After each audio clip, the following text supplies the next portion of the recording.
기도하겠습니다. 하나님 감사합니다. 어두운 밤이 지나고 동이 터오르듯이 우리에게 새날을 허락하여 주신 은혜를 감사합니다. 우리가 눈을 뜨고 하루를 시작하며 눈을 감는 그 순간까지 오직 진리이신 예수님만을 바라보며 살아가게 하옵소서. 그것이 우리가 나아가야 할 옳은 길, 진리의 길임을 깨닫게 하옵소서. 예수님께서 우리에게 오신 그 길은 고난을 이기시고 승리하신 길입니다. 우리를 위해 이 땅에 오셔서 우리를 구원하신 그 은혜를 날마다 고백하며 살아가게 하옵소서. 하나님, 이 시간 이 나라와 민족 그리고 열방을 위해 기도합니다. 우리가 매번 듣는 일들은 어둠의 주관자, 공중의 권세 잡은 자, 사단의 역사가 날로 교묘해지고 있음을 깨닫습니다. 이러한 때에 우리의 창조주 하나님을 온전히 바라보며 그 하나님이 내 옆에 계시다는 것을 고백하게 하옵소서. 이 나라와 민족이 걸어가야 할 그 표준, 그리고 열방이 걸어가야 할 그 표준이 예수 그리스도의 진리와 사랑이 되게 하옵소서. 그래서 이 나라 가운데, 온 열방 가운데 정의와 공의가 넘쳐나게 하옵소서. 탈취당한 자들을 압박하는 자의 손에서 구원하는 그 일들이 이 나라와 그 열방 가운데 일어나게 하옵소서. 하나님께서는 자비로우시고 노하기를 더디하시는 분이시지만 여호와의 날, 심판의 날, 진노의 날이 언제 올지 모릅니다. 그러니 날마다 회개하며 약한 자를 돌아보며 서로 사랑하는 이 민족 그리고 열방이 되게 하여 주옵소서. 우리 교회를 사랑하시는 하나님, 이 시간 우리 교회의 연약한 분들을 위해서 기도합니다. 우리가 날마다 그들을 위하여 중보하며 간구하게 하옵소서. 우리보다 어려운 사람들이 있다면 그들을 돌아보고 격려하고 일으켜 세워주는 일들을 감당하게 하옵소서.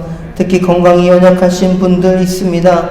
그들에게 영육의 강건함을 주옵소서. 무럭재골 수술 이후에 회복하신 우리 집사님께 하나님께서 함께하여 주시고 인도하여 주옵소서. 또 전립선 암으로 진단받고 또 검사를 기다리는 성도님을 지켜주시고 하나님의 치료하심과 회복해 하심이 있게 하옵소서. 또한 어지럼증, 혈압, 당뇨, 갑상선 등 모든 질병을 주님 치유하여 주시옵고 심장과 혈관 및 신장, 간 등 오장육부를 어루만져 주셔서 강건하게 되는 놀라운 회복과 치유가 있게 하여 주옵소서. 불면증과 우울증, 마음에서 오는 여러 가지 어려움들도 하나님께서 만져주시고 평안한 마음으로 모든 일들을 능히 감당하게 하옵소서. 구유교회를 위해 앞장서 이끄시는 담임 목사님을 붙들어 주시고 날마다 성령 충만으로 인도하여 주시옵소서. 목회와 목양의 모든 사역에 날마다 하나님께서 함께하여 주시고 또 아버지 그 사역들을 통해서 하나님께 영광 올려드릴 수 있도록 주님 도와 주옵소서. 우리 교회의 기둥과 같은 우리 장로님들, 어미와 같은 마음으로 기도하시는 권사님들, 스테반처럼 열정으로 봉사하시는 집사님들과 모든 성도님들에게 성령의 충만함과 하나님 주시는 평안함이 가득하게 하옵소서. 그들의 가정과 일터와 직장을 날마다 주님께서 인도하여 주시고 도와 주옵소서. 청년부 여름 수련회를 앞두고 있습니다. 청년들의 환경을 열어주시고 마음도 열어주셔서 이번 수련회에 꼭 함께하여 우리 모든 청년들이 하나님을 만나게 하여 주옵소서. 하나님의 놀라우신 은혜와 축복이 우리 청년들에게 가득하게 하시고 함께 기도와 물질로 섬기시는 모든 성도님들에게도 동일한 은혜와 축복을 내려 주옵소서. 하나님, 수능 시험이 92일 앞으로 다가왔습니다. 지금까지 준비했던 것 실수 없이 잘 정리하는 시간이 되게 하시고 이 모든 시간들 속에서 우리 모든 수험생들에게 자신의 비전과 꿈을 준비하는 소중한 시간들이 되게 하옵소서. 특히 구의교회의 고3 수험생들을 도와주셔서 끝까지 포기하지 않게 하시고 지혜를 허락하여 주셔서 원하는 대학과 학과에 지원할 수 있도록 주님 도와 주옵소서. 이 시간 귀한 예물 드리는 손길이 있습니다. 그 손길 위에 날마다 주님의 은혜의 빛, 사랑의 빛이 넘치게 하시고 매일의 삶 속에서 나누고 베풀고 섬기는 넉넉한 삶을 살게 하여 주옵소서. 말씀 가운데 함께 하실 주님을 기대합니다. 감사드리며 이 모든 말씀 예수님의 이름으로 기도드립니다. 아멘.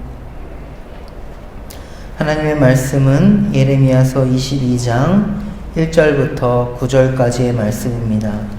이 말씀 함께 한 목소리로 봉독하겠습니다. 여호와께서 이와 같이 말씀하시되 너는 유다 왕의 집에 내려가서 거기에서 이 말을 선언하여 이르기를 다윗의 왕위에 앉은 유다 왕이여 너와 내 신하와 이 문들로 들어오는 내 백성은 여호와의 말씀을 들을지니라. 여호와께서 이와 같이 말씀하시되 너희가 정의와 공의를 행하여 탈취당한 자를 압박하는 자의 손에서 건지고 이방인과 고아와 가부를 압제하거나 학대하지 말며 이곳에서 무죄한 피를 흘리지 말라. 너희가 참으로 이 말을 준행하면 다윗의 왕위에 앉을 왕들과 신하들과 백성이 병거와 말을 타고 이 집 문으로 들어오게 되리라.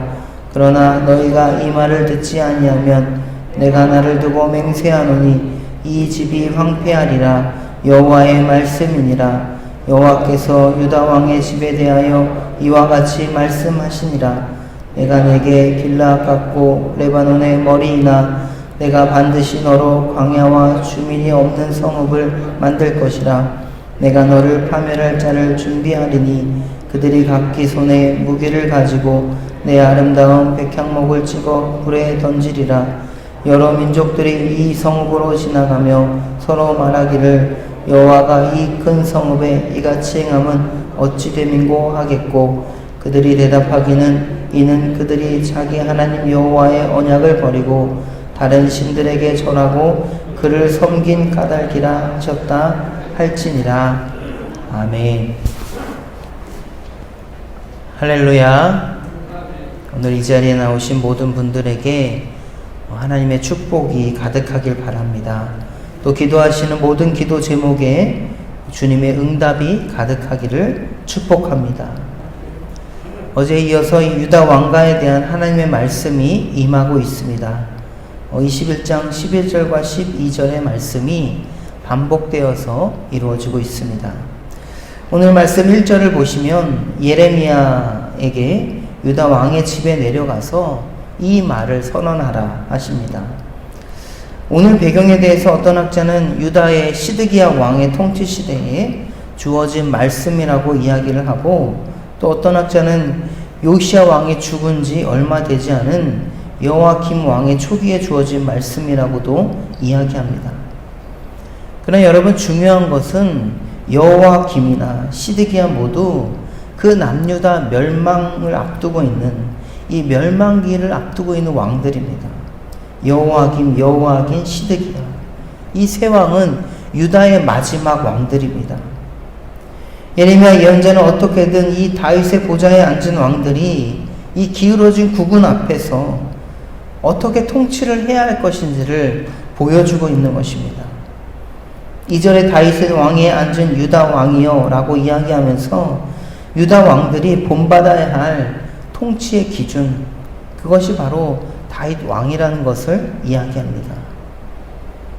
여러분, 하나님께서는 이 다윗 왕의 후손들이 다윗 왕처럼 그 참된 통치자의 모습을 보인다면 그 축복이 영원할 것이지만, 그렇게 하지 않을 경우에는 그 축복은 그들에게 저주로 변할 것임을 말하고 있습니다.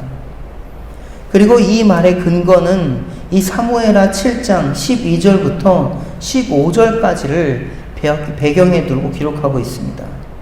한번 제가 읽어드리겠습니다. 내 수완이 차서 내 조상들과 함께 누울 때에 내가 내 몸에서 날 씨, 내 씨를 내 뒤에 세워 그의 나라를 견고하게 하리라. 그는 내 이름을 위하여 집을 건축할 것이요 나는 그의 나라 왕위를 견고하게 하리라. 나는 그에게 아버지가 되고 그는 내게 아들이 되리니 그가 만일 죄를 범하면 내가 사람의 매와 인생의 채찍으로 징계하려니와 내가 내 앞에서 물러나게 한 사울에게서 내 은총을 빼앗은 것처럼 그에게서 빼앗지는 아니하리라. 이 다윗 왕에 대한 영원한 그 언약을 하나님께서 말씀해 주셨습니다. 하나님께서는 그 본문 속에서 유다 말기의 왕들까지도 정말 다윗의 왕에 앉은 자들이다, 이렇게 이야기하고 있습니다. 그것은 바로 그 약속들을 기억하고 정말 다윗 왕에게 하신 그 약속들을 기억하고 그 약속들이 그의 후손들에게도 이어지는 것입니다. 그러나 그들은 그 기준이 분명히 있었음에도 노하기를 더디하시고 자비를 베푸시는 하나님의 사랑, 그 은혜를 거부했습니다. 결국에는 이 바벨론의 손에 넘겨져서 멸망을 당하게 됩니다. 여러분, 시드기야 왕 같은 경우 어떻게 죽음을 맞이합니까? 열왕기하 25장 7절에 의하면 그의 아들들이요, 그의 눈앞에서 죽임을 당합니다. 그리고 시드기야는 두 눈을 뽑히게 됩니다. 그리고 노사슬로 결박해서 이 바벨론으로 끌려가게 됩니다. 그리고 하나님께서는 예레미야 예언자를 통해서 왕뿐만 아니라 그 왕족들과 신하들까지도 이 말을 전하고 있습니다. 왜냐하면 왕과 더불어 하나님의 뜻을 거역하고 그 악한 일을 주도했기 때문에 그렇습니다. 그런 의미에서 우리의 삶에서도 기준이 있어야겠습니다. 이 기준이 없으면 이렇게 멸망하게 되는 것입니다. 그리고 기준이 없으면 자기의 소견이 옳은 대로 행동하기 때문입니다. 여러분, 우리가 속해 있는 이 구의교회 공동체 안에서도 그 기준과 질서가 그래서 있는 것 아니겠습니까? 그러면 어떤 조직이든지 그 기준이 잘 지켜진다면 그 조직은 점점 더 발전하게 되지만, 기준이 지켜지지 않고 그 사람들이 제멋대로 일을 이루어진다면 그 조직은 무너지게 되어 있습니다. 그렇다면 우리의 기준은 무엇입니까? 바로 예수 그리스도입니다. 예수님께서 주신 그 본을 따라서 우리는 살아가고, 예수님께서 보여주신 그 기준을 따라서 우리는 상대방을 대하며 나아가게 되는 것입니다. 그렇게 가정에서부터 우리 예수님께서 기준이 되어가는 공동체를 만들어 나가야 할 것입니다. 그리고 우리가 속해 있는 이 교회 공동체 안에서 절실하게 예수님께서 우리의 기준이 되어주신다는 것을 실천하면서 나아가야 할 것입니다. 여러분, 생각해 보시기 바랍니다. 우리가 그 기준을 따라가야 한다면, 이 기준을 따르다 보면 때로는요, 우리가 내려놓아야 할 부분도 생기게 되는 것입니다. 그리고 우리가 포기해야 할 부분도 생기게 되는 것이죠. 그리고 때로는 내 것을 나누어 줘야 할 때도 생기게 됩니다.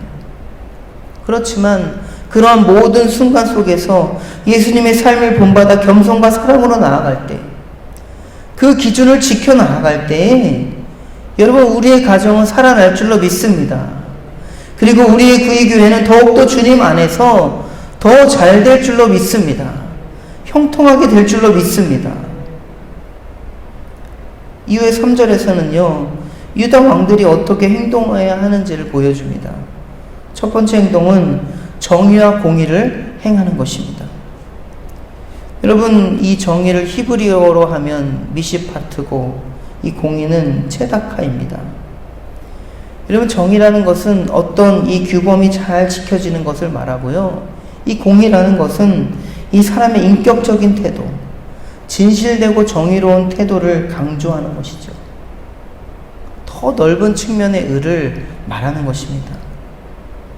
또 두 번째 적극적인 행동은 무엇입니까? 이 탈취당한 자, 그 압박하는 자의 손에서 건져내는 것입니다. 이는 이 권력이나 물리적인 힘을 이용하여 이 타인의 재물을 빼앗은 그 강탈 행위에 대해서 우리가 건져내는 것을 말합니다. 그렇게 이 두 가지를 행동하려면 정말 자기를 부인하고 자기의 살을 깎는 그런 의지와 실천이 요구되는 것입니다. 이것이 당시 왕과 지도자들이 보여주어야 할 적극적인 행동입니다. 그리고 3가지 금지 명령이 나오는데요. 압제하거나 학대하지 말고 무지한 피를 흘리지 말 것을 이야기합니다. 그리고 오늘 본문에서 열거되는 이방인, 고아, 과부는요, 법적으로 소외를 받은 사람들이에요. 그들은 아무도 눈여겨봐주지 않는 사람들입니다. 그래서 그들은 쉽게 압제를 당하고 착취를 당하고 피 흘림을 당할 위치에 놓인 자들이에요. 또한 금지 명령에 사용된 단어에서 이 미완료, 영어로 따지면 현재 완료형의 동사가 사용되고 있는데, 이는 이런 죄악이 현재에도 계속되고 있다는 것을 말씀하고 있는 것입니다. 여러분, 이 말씀을 보면서 우리는 어떤 것들을 깨달아야 됩니까? 이 말씀이요, 우리가 살아가는 이 시대에도 계속적으로 이루어지고 있다는 것을 우리는 깨달아야 합니다. 그리고 이런 일들이 일어나지 않도록 우리가 중보하면서 간구하면서 기도해야 되는 것입니다. 여러분, 말레이시아에 선교하는 이 목사님의 말씀을 들어보니 이 말레이시아에서 그 많은 이제 사람들이 넘어온대요. 필리핀에서, 인도네시아에서 이 불법으로 관광으로 왔다가 그곳에서 정착해서 일을 하는 사람들이 많다는 거예요. 그런데 그 사람들은요, 이 말레이시아 사람들은 다 이렇게 사회적으로 병원도 갈 수 있고 법적인 혜택도 받을 수 있지만, 그렇게 불법 체류하는 사람들은 아무런 혜택도 없다는 거예요. 정말 사람이 아닌, 차라리 마치 어떤 동물과 같이 또 곤충과 같이 그렇게 대우를 받으면서 살아간다고 합니다. 여러분, 이런 일들이 우리가 살아가는 21세기에도 존재하는 일들이에요. 그렇기 때문에 우리는 이런 일들이 일어나지 않도록 기도해야 합니다. 또한 우리 교회 안에서도 소외되고 힘이 없는 분들 있죠. 그런 분들에게 우리가 어떻게 하고 있는지를 돌아봐야 할 것입니다. 특히 우리 자라나는 어린이들, 학생들, 청소년들, 청년들, 바로 그렇게 우리에게는요, 약한 존재들입니다. 그렇기 때문에 우리는 그들을 성심을 다해서 그들의 이야기를 들어주고 그들의 상황을 돌아보면서 보듬어 줘야 되는 것이죠. 또 이 4절과 5절을 이어서 보시면요, 하나님의 말씀을 준행할 경우 오는 복과 저주에 대해서, 그렇지 않을 경우에 오는 저주에 대해서 말을 하고 있습니다. 특히 4절에 참으로 준행하면 이라는 부분을 우리는 눈여겨봐야 됩니다. 바로 하나님께 참으로 순종하면 얻는 하나님의 축복이요, 분명히 있다는 겁니다. 그 당시는 정말 어려운 결정이고 정말 내리기 힘든 결정이라도 우리가 하나님의 뜻에 순종하며 나아갈 때, 즉 행동하는 신앙에는 분명히 하나님의 축복이 따른다는 것을 우린 기억해야 됩니다. 아마 이렇게 새벽을 깨우면서 기도하는 우리 성도님들에게는 그런 경험들이 분명히 있으실 겁니다. 그런 축복의 경험을 우리 믿음의 후배들에게, 다음 세대들에게 잘 전달해 주시기 바랍니다. 또 6절과 9절에서는요, 왕궁에 대해서 재난을 예고하는 말씀과 선포되는 말씀으로 이루어져 있습니다. 여기서는 이제 궁극적인 멸망이 되고 있는데, 이는 유다 왕가뿐만 아니라 백성들까지 그 심판이 대상이 되겠다고 하나님께서 말씀하십니다. 그리고 여기서 유다 임금의 집을 표현하면서 길르앗과 이 레바논이 언급되는데요. 이 지역은 이 요단강 동쪽의 이 산악 지역, 그리고 또 레바논의 그 높은 산들에는 공통적으로 이 숲과 나무가 풍부합니다. 그리고 왕궁을 지는 데 쓰는 이 백향목이 그곳에 있습니다. 이러한 풍부한 숲과 나무로 이루어진 왕궁은 그 예레미야 예언자가 보기에도 바로 하나님께서 이 왕실을, 이 왕궁을 얼마나 자랑스럽게 여기는지를 보여주고 있어요. 그러나 뒤에 보면 내가 반드시 너로 광야와 주민이 없는 성읍을 만들 것이라 말씀합니다. 수풀이 우거진 숲은요, 광야가 되었습니다. 아름다운 왕궁은 주민이 아무도 없습니다. 하나님이 그렇게 자랑스럽게 여기시는 곳에 대한 저주가 얼마나 큰지를 보여주고 있습니다. 또 7절에 파멸할 자를 준비하신다 합니다. 황폐와 파괴, 전쟁과 불이 예견되는 말씀입니다. 이 레바논의 백향목같이 존귀한 자들은 찍어 불에 던져지게 됩니다. 그럴 때 많은 사람들이, 민족들이 이야기합니다. 여호와께서 이 큰 성읍에 이같이 행함은 어찌 되는고? 여러분, 이 질문의 대답은 무엇입니까? 그들이 하나님과의 언약을 버리고 다른 신들을 숭배했기 때문에 그렇다는 것을 보여주고 있습니다. 언약을 버리고 다른 신들에게 절하고 그를 섬긴 까닭이다. 사랑하는 성도 여러분, 우리는요, 이 말씀을 보면서 어떤 것들을 깨달아야 됩니까?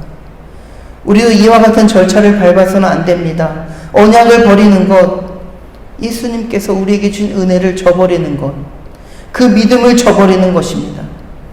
또한 다른 신들을 섬겨서도 안 됩니다. 우리가 하나님보다 더 숭배하는 것들이 있는지 우리 한번 돌아봐야 합니다.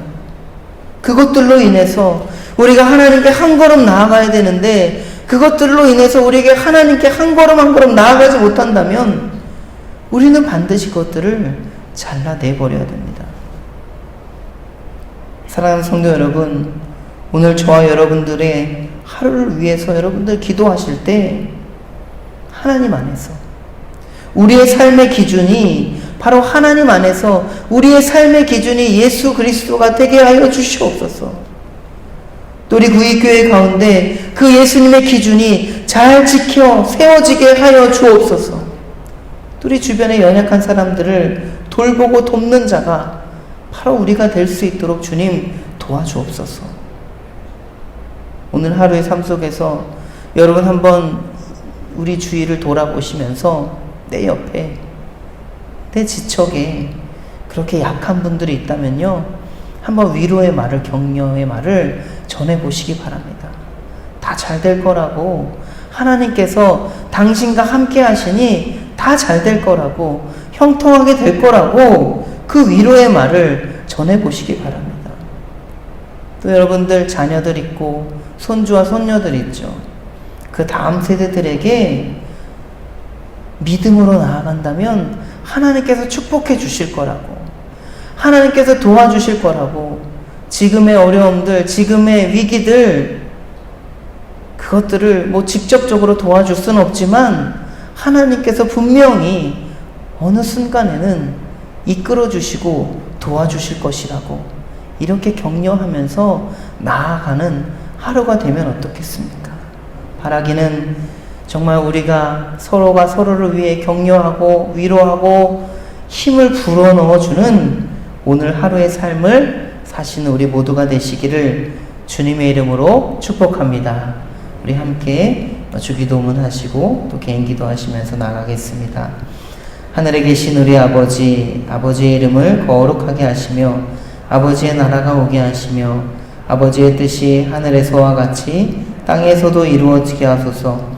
오늘 우리에게 일용할 양식을 주시고 우리가 우리에게 잘못한 사람을 용서하여 준 것 같이 우리 죄를 용서하여 주시고 우리를 시험에 빠지지 않게 하시고 악에서 구하소서. 나라와 권능과 영광이 영원히 아버지의 것입니다. 아멘.